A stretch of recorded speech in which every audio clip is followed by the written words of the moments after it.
Le rapport de la surveillance multilatérale procède à l'évaluation des programmes pluriannuels de convergence, de stabilité, de croissance au titre de la période 2018-2022 et analyse les prévisions macroéconomiques de l'année 2017 au sein de l'UEMOA. Il en ressort que les résultats macroéconomiques sont satisfaisants en 2017. L'activité économique de l'UEMOA devrait enregistrer un taux de croissance de 6,8% contre 6,6% en 2016, a indiqué récemment le ministre sénégalais de l'économie lors du dernier Conseil des ministres de l'UEMOA tenu à Dakar au titre de l'année 2017. Pour 2018, il est attendu un taux de croissance de 6,9%. En matière de convergence, selon les chiffres communiqués par les États, arrêtés au 8 décembre 2017, une légère amélioration serait enregistrée par rapport à 2016. Ainsi, il est attendu sur la base des programmes transmis que tous les États convergeraient en 2019 en respect de l'horizon fixé.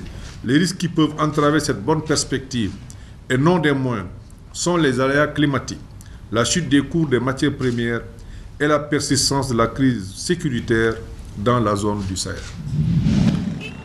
La commission de l'UEMOA a salué récemment à Lomé les efforts effectués par le Togo dans la mise en œuvre des réformes prescrites par l'institution à ses États membres. Selon le président de la commission, le Togo affiche un taux de mise en œuvre satisfaisant de 62%. Des améliorations avaient été notées au plan national s'agissant de la mise en œuvre des réformes dans l'Union. Le Togo a pris un certain nombre de mesures, notamment la loi portant égalité de traitement des étudiants étrangers ressortissants de l'UEMOA dans la détermination des conditions et des droits d'accès aux institutions publiques d'enseignement supérieur, un décret portant institution de l'audit de sécurité routière au Togo, un arrêté interministériel portant procédure d'ouverture, modalités de fonctionnement et d'exploitation d'établissements privés d'enseignement de conduite des véhicules automobiles. Ainsi, sur un ensemble de 108 réformes engagées par l'Union, le taux de transposition du Togo se situe à 81%, soit 87 réformes effectuées, a relevé les services du ministère de l'économie et des finances. La BRVM, la Bourse régionale des valeurs mobilières, a procédé récemment au lancement d'un troisième compartiment dédié aux PME de l'UEMOA. L'ouverture de ce troisième compartiment, encore appelé BRVM Petite Capitalisation, intervient au lendemain des 21 ans de la création de la bourse. Celle-ci ayant été portée sur les fonds baptismaux le 18 décembre 1996 par les autorités de l'UEMOA. Ainsi, au-delà des performances enregistrées, depuis lors avec par exemple une capitalisation boursière passée de 1018 milliards 900 millions de francs CFA au démarrage à 6339 milliards 900 millions de francs CFA au 18 décembre 2017, soit une progression de 522% pour 45 sociétés cotées contre 35 en septembre 1998, la question de l'accès des PME restait encore non résolue. Cette problématique était d'autant plus importante que celle-ci représente plus de 80% du tissu économique de l'UEMOA et emploie environ 25% de la population active. La nouvelle règle prudentielle BAL 2 et BAL 3 et le plan comptable bancaire révisé entrent en vigueur en janvier 2018 avec des échéances prises pour les banques et les établissements financiers, a annoncé le directeur national de la Banque centrale des États de l'Afrique de l'Ouest pour le Sénégal. Les banques sont tenues au plus tard le 15 février 2018 de transmettre leur nouvelle situation mensuelle selon le nouveau plan comptable en vigueur. La nouvelle réglementation de BAL 2 et BAL 3, qui entre en vigueur également en janvier 2018, pose désormais des obligations aux banques de rendre compte à chaque trimestre de leur santé financière en faisant à la BCEAO des déclarations prudentielles selon le nouveau canevas. Des innovations ont été introduites avec principalement un renforcement des exigences en matière de fonds propres des banques, en matière de transparence financière, avec une communication plus rapprochée avec la clientèle et en matière de supervision avec la commission de contrôle de l'UEMOA.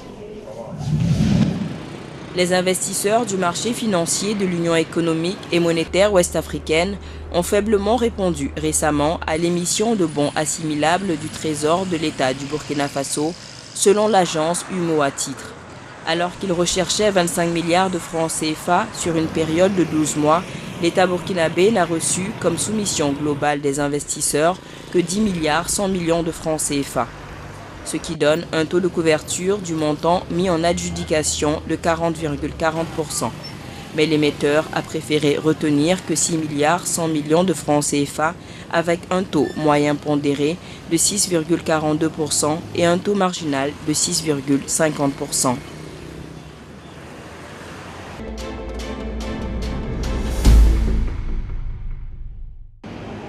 L'économie numérique constitue une des priorités de la Commission de l'UEMOA et les États membres s'attellent à la mise en place de conditions optimales afin que les services de télécommunications, tout en étant conformes aux attentes des utilisateurs, puissent créer de la richesse et améliorer la condition de vie des milliers de citoyens de l'Union. La Commission de l'UEMOA, dans sa nouvelle configuration, a fait de l'économie numérique une de ses priorités à travers la création de la direction de l'économie numérique. Ce choix stratégique s'inscrit dans son souci d'accompagner les États dans la création des conditions d'optimisation de la contribution des télécommunications à la création de richesses pour le bien-être de nos populations. Cette économie numérique sera la cheville ouvrière de la construction du marché régional dans son ensemble. Une réorganisation sera faite et des propositions d'action à entreprendre sur les 3 années à venir vous seront soumises au cours de l'année 2018. De même, la Commission organisera au cours du premier semestre de 2018 un atelier de validation de l'étude relative à l'évaluation des réformes communautaires du secteur des télécommunications et des TIC de l'UEMOA. Les conclusions de cette étude permettront de rédiger de nouveaux textes communautaires prenant en compte les progrès technologiques intervenus dans le domaine, les nouveaux comportements des usagers et les enjeux de l'économie numérique. Ainsi, le CERTEL, le Comité des régulateurs nationaux de télécommunications, en charge de cette question au sein de l'Union, avec des juristes, des techniciens et experts en économie numérique, se sont penchés à Dakar sur la nécessité de définir des marchés pertinents dans l'espace UEMOA pour favoriser l'investissement. Cela passe par l'homologation des équipements hertziens et terminaux de télécommunications et la reconnaissance mutuelle de leur conformité, en plus du cadre de coordination et de partage des fréquences radioélectriques dans les zones transfrontalières et maritimes. Il est important en fait pour l'espace UEMOA de définir en tout cas des règles et des conditions d'homologation de ces équipements-là pour que justement on s'assure de la conformité de ces équipements à certaines règles, et ces règles-là concernent justement la protection des utilisateurs concernant en fait justement des aspects comme la sécurité électrique, les rayonnements de ces appareils électroniques-là, et notamment en fait l'utilisation des fréquences radioélectriques. Donc l'objectif en fait de cette réunion, c'est de définir ensemble les conditions pour que les équipements qui rentrent en fait sur le marché de l'espace UEMOA respectent ces différentes normes-là qui permettent de protéger justement les consommateurs. La résultante en fait c'est justement au niveau par exemple des fabricants ou des importateurs en fait d'équipements, c'est quelque chose qui leur facilite la tâche parce qu'en fait ils ont accès à un marché beaucoup plus grand, un marché beaucoup plus large, et donc ça permet de faciliter justement les investissements dans l'espace UEMOA. Un exemple très simple, quand vous allez au Bénin et que vous avez un agrément, vous avez l'agrément pour une population de 11 millions de personnes. Mais au jour d'aujourd'hui, si nous arrivons l'année prochaine à adopter ce projet de directive, cet agrément-là ouvre tout l'espace communautaire à ceux investisseurs potentiels. Cela voudrait dire qu'il va passer de 11 millions à 100 millions. Le second projet de règlement porte sur la coordination des fréquences au niveau des frontières. Tout simplement, nous allons nous dire de chaque côté des frontières, voilà les équipements que l'on utilise, voilà les bandes de fréquences que vous allez utiliser pour tel et tel service. Ça permettrait d'éviter les brouillages au niveau des frontières et de garantir une fluidité du trafic des communications au niveau des frontières. Le CERTEL est un organe consultatif qui favorise les échanges et la coopération entre les différents États membres en vue de promouvoir l'intégration régionale, le développement des réseaux et les échanges intracommunautaires fluides et adaptés.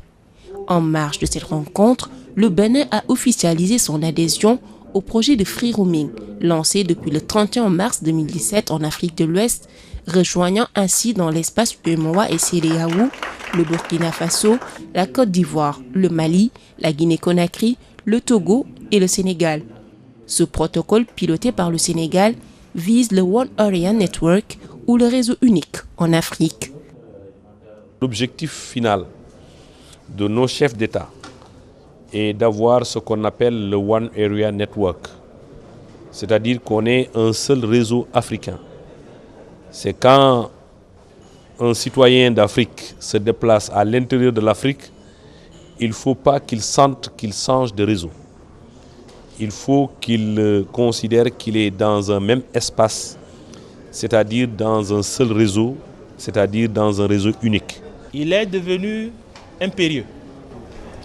Et aujourd'hui, il n'a point de l'expliquer qu'à travers les télécommunications, on peut converger les peuples. Nos États ne veulent pas s'arrêter à ce niveau puisque ce qui est décidé, ce qui a envisagé la vision, c'est donc d'en venir à ce qu'à travers le réseau unique, on puisse avoir l'Afrique unique.